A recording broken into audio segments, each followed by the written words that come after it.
जीवनाचा जर विचार केला, आपण आपल्या जगण्या वागण्याचा जर विचार केला माऊली, तर आपल्याला सतत सतत ज्याची आठवण राहते, सतत सतत ज्याचं स्मरण राहतंय, आपण प्रत्येकाने आपल्या मनाला विचारा, ते नाशिवंत आहे की शाश्वत आहे? ज्याची सतत सतत आम्हाला आठवण राहते, स्मरण राहतंय, बरं का, आपण आपल्या मनाला विचारा जरा, ते नाशिवंत आहे की शाश्वत आहे? मनाचं उत्तर असेल ते नाशिवंत आहे. कारण आमच्या चामड्याच्या डोळ्यातून जे दिसतंय त्याचीच आठवण आम्हाला असते, बरं का. मग त्यामध्ये सगळंच आलं माऊली, धनसंपत्तीपासून, मुलाबालांपासून, संसारापासून, प्रपंचापासून सगळंच. चामड्याच्या डोळ्याने, चर्मचक्षुने जे आम्हाला दिसतंय त्याचीच जर अखंड आठवण आम्हाला राहत असेल, त्याचंच जर स्मरण आम्हाला अखंड राहत असेल, तर ते नाशिवंत आहे, ते जाणार आहे, बरं का माऊली. आणि मग भगवंत काय म्हणतात की ज्याची आठवण तुम्हाला आत्ता आहे, ज्याचं स्मरण तुम्हाला आत्ता आहे, मरणाच्या वेळेला तेच तुम्हाला आठवणार आहे. वेगळं कसं काय आठवेल? डोळ्यांना आता जी आवड आहे तीच आवड शेवटच्या वेळेला असेल ना. कानाला जी ऐकण्याची आता आवड आहे तीच शेवटच्या वेळेला असेल. मुखाला जे बोलण्याची आवड आता आहे तीच शेवटच्या वेळेला असेल. जी कर्म, जे कार्य आम्ही आता करतोय ना, तेच आम्हाला शेवटच्या वेळेला आठवत असतात. भगवंत म्हणतात जे आपल्याला शेवटच्या वेळेला आठवतात, मरणी जया जे आठवे तो तेची गती ते पावे. मरणोत्तर तो त्यालाच प्राप्त होत असतो, मरणोत्तर त्याला तेच प्राप्त होत असते, तो तेची गती ते पावे. म्हणून मग आम्ही काय केलं पाहिजे? अखंड भगवंताचं नामस्मरण केलं पाहिजे. म्हणून सदा स्मरावे मातीची तुआ. भगवंताचं स्मरण आम्ही अखंड केलं पाहिजे, भगवंताचं नामस्मरण आपण अखंड केलं पाहिजे. आणि ते नामस्मरण आपल्याकडून घडावं याचसाठी, याच उद्देशाने या ठिकाणी आपण हे प्रवचन श्रवण करत आहोत, बरं का. बरं, ज्या निमित्तानं या ठिकाणी ही प्रवचन सेवा आयोजित केलेली आहे, आपलं या कल्याण तालुक्यातील आणि हे घोटसई गाव, आणि या घोटसई गावातील हे गायकर परिवार, गायकर परिवाराचे पिताश्री कैलासवासी जगन्नाथ गणपत गायकर बाबांना बुधवार दिनांक 12 ऑगस्ट 2024 रोजी देवाज्ञा झाली. त्यांच्या उत्तर कार्यांच्या निमित्तानं आज आपण या ठिकाणी ही प्रवचन सेवा आयोजित केलेली आहे. खर तर बाबांविषयी जर सांगायचं झालं तर बाबाचा एकूण 6 जण भावंड, कैलासवासी पांडुरंग काका असतील, कैलासवासी लक्ष्मण काका असतील, ज्यांच्या उत्तर कार्यांच्या निमित्तानं आज आपण या ठिकाणी प्रवचन सेवा आयोजित केलेली आहे, ते कैलासवासी जगन्नाथ काका असतील, त्याचप्रमाणे कैलासवासी रमाबाई आत्या असतील, त्याचप्रमाणे आता या ठिकाणी असलेल्या राघोबाई आत्या, कोळूबाई आत्या, अशा प्रकारे ही 6 भावंड. आणि 6 भावंडांपैकी जवळजवळ 4 भाव, म्हणजे 3 भाऊ आणि 1 बहीण आपल्याला आम्हाला सोडून गेल्यात, अर्थात आपल्या जगाचा निरोप घेतलेला आहे. त्याचप्रमाणे बाबांच्या मुलांविषयी जर सांगायचं झालं तर 3 मुलं, आमचे हेमंत दादा असतील, कविताताई असतील, अनिल दादा असतील. त्याचप्रमाणे हा संपूर्ण मगर गायकर परिवार, गायकर परिवाराचे आप्तेष्ट मित्र परिवार आणि संपूर्ण ग्रामस्थ मंडळी. आपल्याला माहिती आहे माऊली, या ठिकाणी जवळजवळ 2020 साली या मुलांचं मातृक्षेत्र हरपलं, आईसाहेब निघून गेल्या, बरं का. आपल्या कैलासवासी जयश्री आई आपल्याला सोडून गेल्या, अर्थात 2020 साली त्यांचं देहावसन झालं, अल्पशा आजाराने त्यांचं निधन झालं. आणि ज्यांच्या उत्तर कार्यांच्या निमित्तानं आपण आज या ठिकाणी प्रवचन सेवा आयोजित केलेली आहे. बाबा या ठिकाणी कार्य करत असताना एक किराणा दुकान त्यांचा व्यवसाय, त्याचप्रमाणे शेती, मुलांवर चांगल्या प्रकारे संस्कार केले, मुलांना चांगल्या प्रकारे सांभाळलं, त्यांना मार्गदर्शन केलं. आणि अशा प्रकारेच या ठिकाणी कार्य करत असताना जवळजवळ 2017 साली बाबांची शस्त्रक्रिया झाली. काही अस्वस्थ वाटायला लागलं बाबांना, काही आजार जडले गेले, त्याच्यातून बाबांची शस्त्रक्रिया झाली. आणि ती शस्त्रक्रिया झाल्यानंतर जवळजवळ 2017 पासून ते आता 2026 पर्यंत या परिवाराने, मग बाबांची मुलं असतील, मुली असतील, सुना असतील, त्याचप्रमाणे संपूर्ण हा गायकर परिवार असेल, या परिवाराने अतिशय चांगल्या प्रकारे बाबांची सेवा केली. त्यांना काय हवं काय नको ते बघितलं, औषध उपचार केले, डॉक्टर उपचार केले, आणि अशा प्रकारे या ठिकाणी सेवा करत असतानाच खऱ्या अर्थानं या मुलांना मार्गदर्शन करत असतानाच बाबांनी वयाच्या 70व्या वर्षी तुमचा आमचा निरोप घेतला. अर्थात बुधवार दिनांक 12 ऑगस्ट 2026 रोजी बाबांचं देहावसन झालं. बाबांनी शेवटचा निरोप घेतला. बाबांच्या मरणोत्तर या ठिकाणी या परिवाराने अनेक प्रकारच्या कार्यक्रमांचं आयोजन केलं. खर तर या ठिकाणी कार्य करत असताना प्रत्येक मनुष्य आपापल्या परीने, आपापल्या पद्धतीने या ठिकाणी चांगलं जगण्याचा, चांगलं वागण्याचा प्रयत्न करत असतो मौली, बरं का. आणि आपल्या आयुष्यामध्ये जी काही आपण पुण्यकर्म करतोय, जी काही चांगली कर्म करतोय, जे काही चांगलं वागतोय, जगतोय, तीच पुण्यकर्म मरणोत्तरच्या प्रवासामध्ये आपल्या बरोबर असतात मौली. तीच पुण्यकर्म मरणोत्तरच्या प्रवासामध्ये आपल्या बरोबर असतात. आणि खऱ्या अर्थानं आमच्यातून निघून गेलेले आमचे बाबा असतील, आई असतील, काका असतील, काकू असतील, आजी आजोबा जे कोणी आमच्यातून निघून गेले असतील, त्यांच्या त्या जीवात्म्यास चिरशांती लाभावी, त्यांचा मरणोत्तरचा प्रवास सुखकर व्हावा, यासाठी आमचं एक कर्तव्य आहे की त्यांच्या बरोबर एक शिदोरी आम्हाला द्यायची असते. पुण्याची शिदोरी द्यायची असते, पुण्यकर्माची शिदोरी द्यायची असते. त्यामध्ये ती एक पुण्यकर्माची शिदोरी देण्याचा प्रयत्न ह्या गायकर परिवाराने या ठिकाणी केलेला आहे. बाबा गेल्यापासून या ठिकाणी अनेक प्रकारच्या कार्यक्रमांचं आयोजन केलं. ज्ञानदान असेल, पिंडदान असेल, अन्नदान असेल, अशा सगळ्या प्रकारच्या क्रिया या ठिकाणी त्यांनी बाबांच्या मरणोत्तर केलेल्या आहेत. आणि खऱ्या अर्थानं बाबांचा प्रवास सुखकर होईल यात संशय नाही, कारण त्यांनी चांगल्या प्रकारे कार्य केलं, चांगल्या प्रकारे कर्म केली. जेवढं चांगलं वागता येईल तेवढं चांगलं वागण्याचा प्रयत्न केला, जेवढं चांगलं जगता येईल तेवढं चांगलं जगण्याचा प्रयत्न बाबांनी केला. मौली खरं तर या ठिकाणी भगवंत म्हणतात की आम्ही आमच्या जीवनाची वाटचाल करत असताना भगवंताने जे आम्हाला आयुष्य दिलेलं आहे, त्या आयुष्याचा आनंद घेत असताना, ते आयुष्य जगत असताना, आयुष्याचा मार्गक्रमण होत असताना आम्हाला वेगवेगळ्या प्रकारच्या आवडी अंतःकरणामध्ये निर्माण होत असतात आमच्या, बरं का. प्रत्येकाचे विचार ज्याप्रमाणे असतील त्याप्रमाणे आवड ही त्याची वेगळी असते. विचाराप्रमाणे आवड निर्माण होते. माणूस म्हणून भगवंताने आपल्याला जन्माला घातलं. आपण सगळी माणसं, माणूस आपण स्वतःला समजतोय, बरं का, समजतोय, हे महत्वाचं आहे. माणूस समजतोय, आपण माणसासारखे किती वागतोय त्याचा विचार प्रत्येकाने केला पाहिजे. अर्थात माणूस म्हणून भगवंताने या ठिकाणी जन्माला घातलेला आहे, पण जरी माणूस म्हणून जन्माला घातला असेल तरी प्रत्येक माणसाचे विचार वेगवेगळे आहेत, कर्माची पद्धत वेगवेगळी आहे, प्रत्येकाच्या आवडी निवडी वेगवेगळ्या आहेत. म्हणून इथे बसलेल्यांपैकी सगळ्यांनाच एकच भाजी आवडत असेल असं नाही, काय. विचारांचंही तसंच आहे, कर्माचंही तसंच आहे. प्रत्येकाची आवड निवड वेगवेगळी असते मौली, बरं का. भगवंत काय म्हणतात, जी तुमची आताची आवड आहे, जे तुम्हाला आता आवडतंय ते मरणाच्या वेळी आठवतंय, आणि जे मरणाच्या वेळी आठवतंय ते मरणोत्तर आम्हाला प्राप्त होत असतंय, मरणोत्तर आम्हाला प्राप्त होत असतंय. यम यम वापी स्मरण भावम त्यजत्यन्ते कलेवरम तम तमे वेंती कोणते सदा तद्भाव भावितः, बरं का. मग आम्ही आमच्या मनाला विचारलं पाहिजे, आम्हाला जे आवडतंय ते सत्य की असत्य. आम्ही कुठेही जरी गेलो तरी आमच्या घराला विसरत नाही. विसरतो का?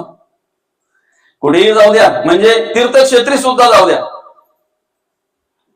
देवकार्य करत असताना सुद्धा आम्ही घराला विसरत नाही, आमच्या संसाराला विसरत नाही, आमच्या मुलाबाळांना विसरत नाही, आमचं प्रपंच विसरत नाही आम्ही, बरं का.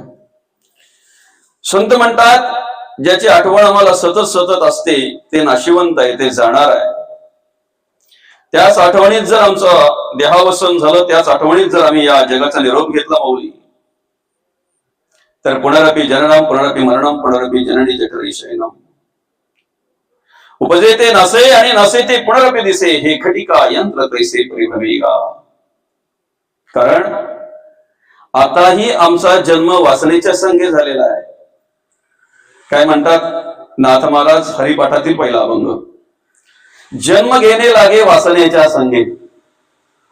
बरं का, वासनेच्या संगे आमचा जन्म झालेला आहे माऊली. ज्या वासनेच्या संगे आमचा जन्म झालेला आहे तीच वासना जर शेवटपर्यंत आमच्या मनामध्ये अंतःकरणामध्ये असेल, त्याच वासनेने जर आमचा जन्म होत असेल तर परत आम्हाला जन्माला यावंच लागणार आहे, यावंच लागेल आम्हाला. पुनरपि जननम पुनरपि मरणम जननी जठरी शयनम. बरं का, पुन्हा जन्माला यावं लागेल. पण मग कुठेतरी हे थांबवायचंय आम्हाला, अर्थात आमचा उद्धार करून घ्यायचंय, आम्हाला मुक्त व्हायचंय. मोक्ष ज्याला म्हणतात ना ते आम्हाला प्रत्ययाला आणायचंय. आम्हाला ती प्रचिती हवी आहे. बद्ध अवस्थेतून आम्हाला मुक्त व्हायचंय. आम्ही बांधलेलो आहोत, आम्हाला मोकळं व्हायचंय. मग नाथ महाराज त्याच ठिकाणी पुढच्या चरणामध्ये सांगतात, तेची झाली अंगे हरिरूप. वासने संगे जन्म घेणे लागे, पण तेची झाली अंगे हरिरूप. ती वासना हरिरूप करता आली पाहिजे. बरं का, बघा हा, भगवंताने आम्हाला या देहामध्ये मन दिलंय माऊली. ते काय करतंय आमच्या विचारावर, आमच्या संघावर अवलंबून आहे. ज्या पद्धतीने असेल त्या पद्धतीने वागतंय, जगतंय. त्याला मार्गदर्शन नाही, संत चरण नाहीत त्याला. बरं का, संत चरण नाहीत, मार्गदर्शन नाही. मग जी वाट्याला येथील कर्म ते करत असतंय, मिळेल ते खातय पितय, आला शेवटची वेळ की या जगाचा निरोप घेत आहे. बरं का, मार्गदर्शन नसताना त्याच्याकडून घडणारी कर्म, बरं का, त्याचे असलेले विचार, तो करत असलेला त्याच्या जीवनाची वाटचाल.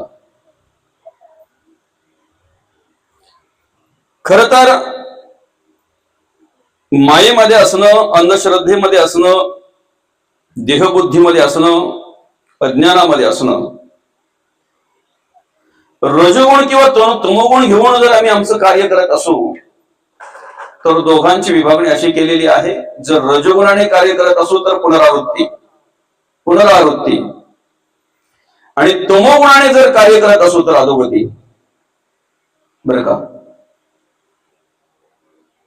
मार्गदर्शन मिळाल्यानंतर, संत चरण मिळाल्यानंतर मग जुन्या ज्या काही गोष्टी आहेत त्याचा त्याग करता आला पाहिजे, ते बाजूला टाकता आलं पाहिजे. मन बदलता येणार नाही.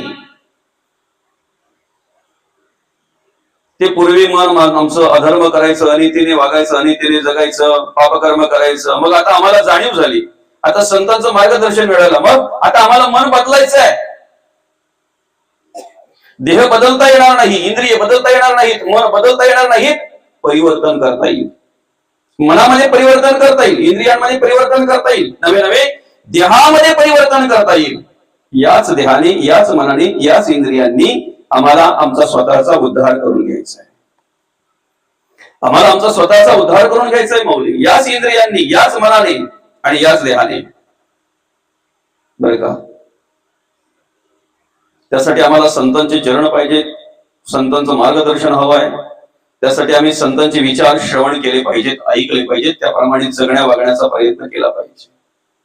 बरं का, आम्ही ज्या ठिकाणी आहोत त्या ठिकाणी आम्ही विचार केला पाहिजे की ह्या नाशिवंत गोष्टीचं स्मरण ठेवण्यापेक्षा, आठवण ठेवण्यापेक्षा, जर आम्हाला ती वासना हरिरूप करायची आहे, जर आम्हाला मन ते हरिरूप करायचं आहे, जर इंद्रियांना आम्हाला हरीचीच ओळख करून द्यायची आहे, तर आम्ही त्या विचारामध्ये अखंड तल्लीन झालो पाहिजे. बरं का, रममाण झालो पाहिजे त्या विचारामध्ये. संतांच्या विचारामध्ये आम्ही रममाण झालो पाहिजे, संतांच्या विचारामध्ये रममाण झालो पाहिजे. 9व्या अध्यायामध्ये आम्हाला त्या ठिकाणी मार्गदर्शन करत असताना भगवंत म्हणतात, एखादा जरी पूर्वी वाईट कर्म करत असेल, तो जर देवाला शरण आला तर त्याचा सुद्धा उद्धार भगवंत करत असतात. बघा, म्हणून सर्वश्रेष्ठ धर्मग्रंथ का म्हटलेला आहे गीतेला? गीतेला धर्मग्रंथ का म्हटलेला आहे? भेद नाही, भेद नष्ट करण्याचं कार्य देवाने केलेलं आहे, संतांनी केलेलं आहे.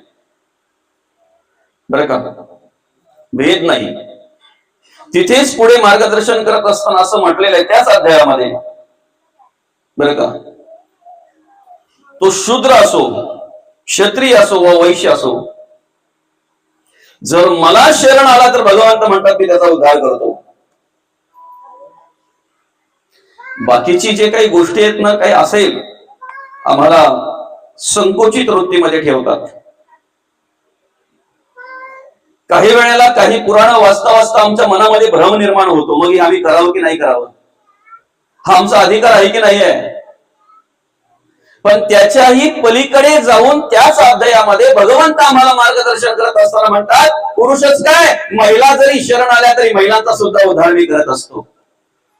काय पुरुषच काय, महिला जरी शरण आल्या ना तरी महिलांचा सुद्धा उद्धार आम्ही करत असतो. म्हणून ज्ञानेश्वरी ग्रंथ सर्वश्रेष्ठ का म्हटलेला आहे, गीता ग्रंथ सर्वश्रेष्ठ का म्हटलेला आहे, भेद नष्ट केलेला आहे भगवंताने, माऊलींनी भेद नष्ट केलेला आहे. आजही आमच्या मनामध्ये असा विचार येतो काही वेळेला, महिलांनी जर ग्रंथ हात लावला, अरे बापरे, महिलांनी ग्रंथ हात लावायचा नाही. काय कधीतरी महिलांनी असं बोलायचं ठरवलं, प्रवचन कीर्तन, महिलांचा तो अधिकार नाही, बरं का. हे कोण माहितीये का, हे ज्ञानेश्वरी गाथा गीता सोडून बाकीच्या भानगडीत पडलेले जे असतात ना ते, बरं का. मला सांगा, 1400 वर्ष तपश्चर्या करणारे चांगदेव महाराज, बरोबर आहे ना, किती वर्ष, आपली 14 वर्ष तरी आहे का बरं.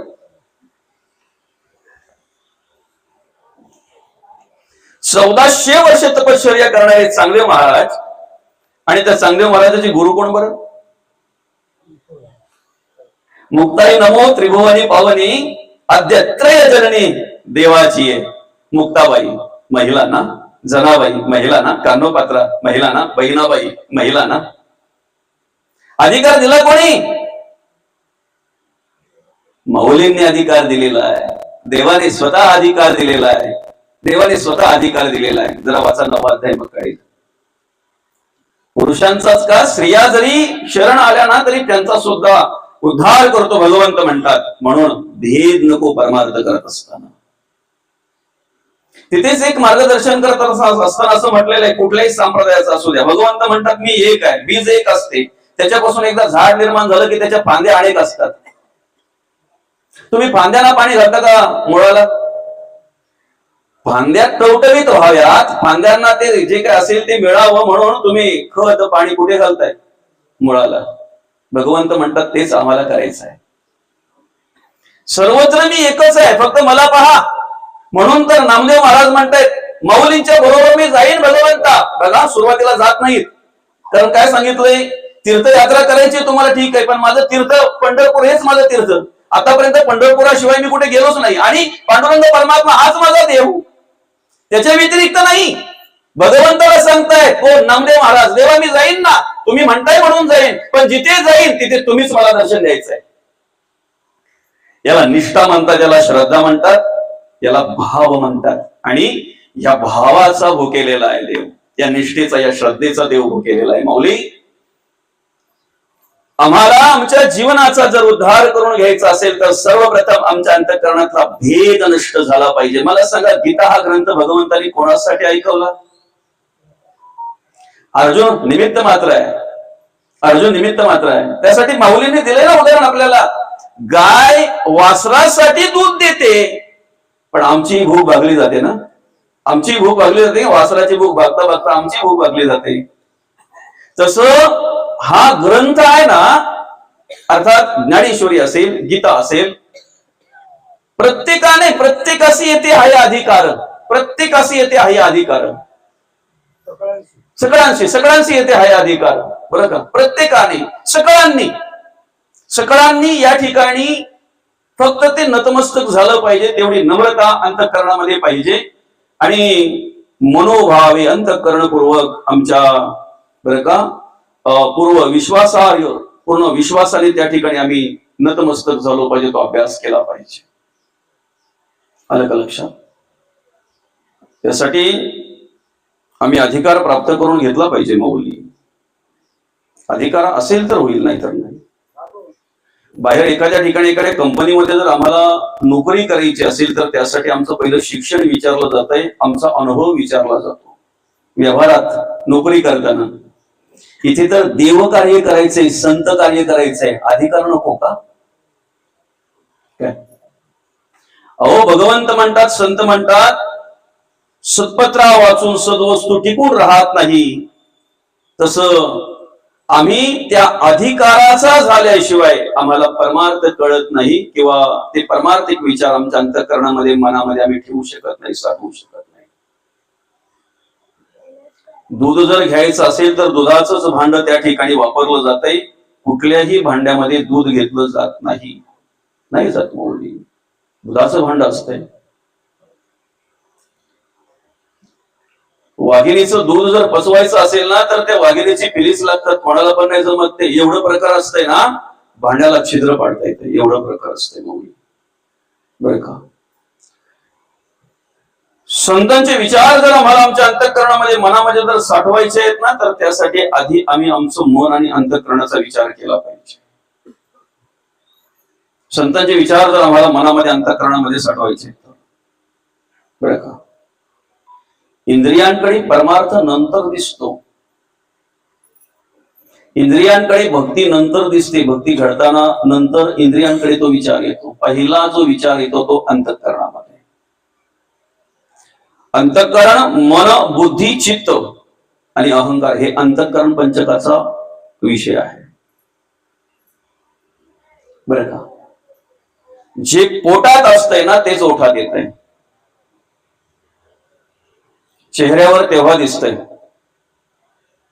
जेव्हा आमच्या अंतःकरणामध्ये जे विचार असतील ते आमच्या चेहऱ्यावर दिसतंय. आता एक विषय आलेलाच आहे तर एका विषयाला स्पर्श करतो.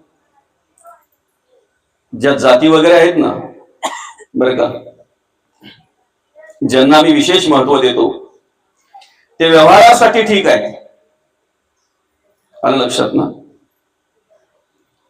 पण इथे सकळांशी अधिकार म्हटलेला आहे. काय स्त्री पुरुष असो, शूद्र वैश्य क्षत्रिय ब्राह्मण कोणी असो, माऊलींच्या पुढे सगळे सारखे आहेत, भेद नाही. देवाच्या पुढे सगळे सारखे आहेत, भेद नाही. भेद आमच्या मनात आहे, आमच्या दृष्टीत आहे. हा भेद जर पहिला कोणी नष्ट केला असेल तर माऊली ज्ञानोबांनी, बरं का. समकालीन संतांचा विचार करा, माऊलींच्या वेळेचे, ज्यांना मंदिरातही जाऊ दिलं नाही ना, त्यांच्यासाठी माऊलींनी चंद्रभागेच्या काठी नामदेवांना सांगून कीर्तनाला सुरुवात केली. आणि असं म्हणतात, नामदेव कीर्तन करी पुढे देव नाचे पांडुरंग. स्वतः पांडुरंग परमात्म्याला मंदिर सोडून त्या ठिकाणी दर्शन द्यायला यावं लागलं, बरं का. या देहाचा जर विचार केला तर कमरेपासून खाली शूद्र कर्म घडली जातात माऊली. कमरेपासून खाली शूद्र, कमरेपासून वरती पोटाचा भाग वैश्य. सगळा व्यापार होतो कुठे? वैश्य. पोटापासून खांद्यापर्यंत क्षत्रिय आणि मानेपासून वरती ब्राह्मण. ह्या तिघांचा उद्धार करण्याचं सामर्थ्य याच्याकडे आहे, ब्राह्मणाकडे, तोंडाकडे. अहो, पाहण्यातून वासना येते, बोलण्यातून वासना निर्माण होते, ऐकण्यातून वासना निर्माण होते, स्पर्शातून वासना निर्माण होते. जग पाहता पाहता आम्हाला जगदीश्वर पाहता आले पाहिजे, त्याला परमार्थ म्हणतात, त्याला भक्ती म्हणतात. डोळ्यातूनच पाहणार ना. जगाचं ऐकता ऐकता आम्हाला जगदीश्वराचंही ऐकता आलं पाहिजे, त्याला परमार्थ म्हणतात माऊली, भक्ती त्याला म्हणतात.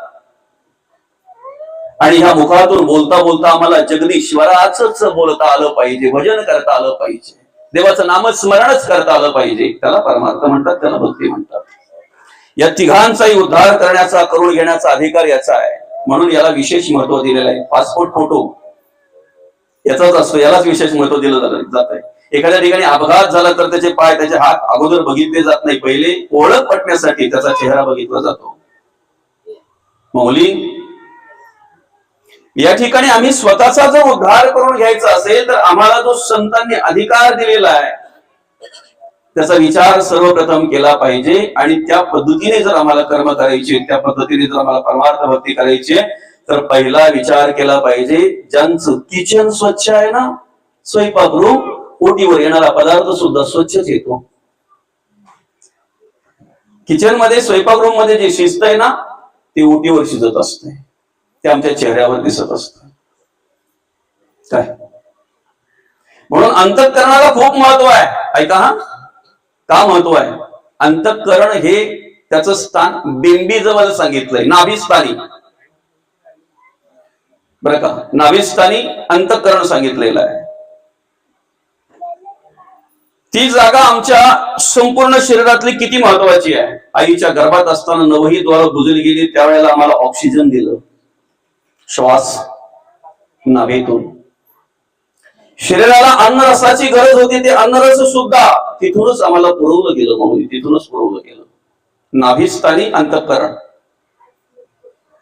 त्याच ठिकाणी चारही वाचापैकी महत्वाची वाचा आहे परावाचा. नाभिस्थानी उन्मेष वृत्ती, तिची पराजाणी जी श्रुती असं म्हटलेलं आहे. उन्मेष वृत्ती, जाणून घेण्याची स्थिती, उन्मेष वृत्ती, परा. आणि त्याच ठिकाणी पंच प्राणांपैकी समान वायू आहे. प्राण, अपान, व्यान, उदान आणि समान या पंच प्राणांपैकी समान वायू नाभिस्थानी आहे. प्रत्येकाला एक एक जागा दिली. बुद्धी अपान, सर्वांगी व्यान, मुखी नाशिकी प्राण, कंठी उदान, नाभी समान. पहिलं म्हणजे अंतःकरण आहे नाभिस्थानी, परावाचा आहे नाभिस्थानी, समान वायू आहे नाभिस्थानी, आणि सप्त चक्रांपैकी एक चक्र आहे त्या ठिकाणी. स्वादिष्ठान, मणिपूर, मूलाधार, मणिपूर, अनाहत, विशुद्धी, आज्ञा आणि सहस्त्रधार. सप्त चक्रांपैकी एक चक्र तिथे आहे. किती महत्व आहे तिथे. काय आम्ही शरीराने किती परमार्थ करतो ना, त्यापेक्षा अंतःकरणाने किती परमार्थ करतो हे देव पाहत असतो. शरीराने केलेला परमार्थ तुम्ही आम्ही पाहतो. महाराज किती मोठा आहे कशावरून आपण ठरवतो? त्याच्या कर्मावरून, त्याच्या कार्यावरून, त्याच्या जगण्या वागण्यावरून, की काय? भगवंत म्हणतात शरीराने परमार्थ करता करता मनानेही केलं पाहिजे. मनाने केलेला परमार्थ देवाला आवडतोय. बघा हा, इथे मला तरी वाटतं 9व्या अध्यायातच सांगितलंय ते. तुम्ही फुलं जे काही वाहता तुम्ही, बरं का, तो वाहत असताना तुमचं भाव महत्वाचा आहे. भगवंत म्हणतात काय रे ते दिलंय कोणी? ह्या भाषेत बोलले ना भगवंत त्या ठिकाणी. बोलली काय सांगितलंय? तुम्ही फलं वाहताय, बरोबर आहे. फळ दिलंय कोणी? माझंही मलाच अर्पण करता. मग माझं मला अर्पण करत असताना त्या फळाबरोबर मनही अर्पण करा ना. त्या ठिकाणी आम्हाला मार्गदर्शन करत असताना भगवंत म्हणतात एखाद्या वेळ एखादं फल नसेल चालेल, अक्षता वाहा, नानाविध फलानी समर्पयामी, नानाविध पुष्पानी समर्पयामी, ऋतुकालोद्भव पुष्पम समर्पयामी. हरकत नाही, फक्त ते फूल नसेल ना, अक्षता वाहा, मनाचं फूल करून वाहता आलं पाहिजे. मन हा मोगरा अर्पुणी ईश्वरा पुनरपी संसार येणे नाही. बरं का, माणसाने वरून स्वच्छ असावं का आतून? भगवंत वरून किती स्वच्छ आहात ते पाहत नाही, भगवंत आतून तुम्ही किती स्वच्छ आहात ना ते पाहत असतो. म्हणून मी प्रत्येक ठिकाणी सांगत असतो, देहाला माळ घाला, पण देहाला माळ घालता घालता मनाला पण माळकरी करा. काय? आणि मनाला माळ घालता घालता इंद्रियांना पण माळ घाला माऊली. म्हणजे कानाला माळ घालायची नाही, डोळ्याला माळ घालायची नाही, नाकाला, तोंडाला, असे काही वेगळ्या प्रकारचे असं काही तिथे दिसलं पाहिजे असं नाही. माळकरी करा. त्यांना जाणीव द्या मी माळकरी आहे. नाहीतर कधी कधी माणूस ते पण विसरतो. ज्याने मनाला माळ नाही घातली ना, जो मनापर्यंत पोहोचलाच नाही ना माऊली, तो कधीतरी बोलतो पण मग पूर्वीसारखं होईना. माझं पूर्वीचं रूप तुम्हाला माहिती नाही मी कसा होतो, समजायचं अजून देहालाच आहे, मनाला नाही. मनाने केलेला परमार्थ देवाला आवडतोय, अंतःकरणाने केलेला परमार्थ देवाला आवडतोय. माऊली देहाकडे काही आला, एखादा काही चिखल उडला, काही डाग लागला, काही काळं लागलं, अनेक साबण आहेत, अनेक प्रकारच्या डिटर्जंट आहेत, अनेक प्रकारचे लिक्विड आहेत. शरीरावर आपल्या ह्या कपड्यावर जर काही लागलं ना डाग, तर ते काढण्यासाठी अनेक प्रकारचे लिक्विड आहेत माऊली, अनेक प्रकारचे लिक्विड आहेत. मनाला लागलेल्या कलंकाचं काय, मनाकडे असलेल्या वाईट विचाराचं काय, वाईट गुणांचं काय. आणि परमार्थ हा ह्या गोष्टींवर अवलंबून आहे. आम्हाला काय करायचंय, इथे संसार करता करता, प्रपंच करता करता आम्हाला परमार्थ करायचा आहे. नवे नवे संसाराचं रूपांतर परमार्थामध्ये करायचं आहे. समजतंय? तुम्ही तुमची भूक भागविता भागविता इतरांच्याही भूकेचा जर विचार करत असाल तर तो तुमचा संसार नाही, तो तुमचा परमार्थ आहे. तुम्ही तुमची स्वतःची तहान भागविता भागविता जर इतरांच्याही तहानेचा विचार करत असाल तर ती तुमची भक्ती आहे. आम्ही स्वतः जगता जगता इतरांच्याही जगण्याचा जर विचार करत असू, आम्ही स्वतः आनंदी होता होता इतरांच्याही आनंदाचा विचार आम्ही करत असो, तर तुकोबांच्या दृष्टीने ती भक्ती आहे माऊली. ती देवपूजा सांगितलेली आहे तुकोबांनी, ती देवपूजा सांगितलेली आहे. आम्हाला ह्या सगळ्या गोष्टी करत असताना बरं का पुढचा विचार करायचा आहे. खंत काय वाटते माहितीये का, दुसऱ्याची निंदा करणारा माणूस सुद्धा वरती चांगली जागा मिळावी म्हणून अपेक्षा करतोय. म्हणून तर चांगली जागा मिळावी म्हणून अपेक्षा करतोय तो.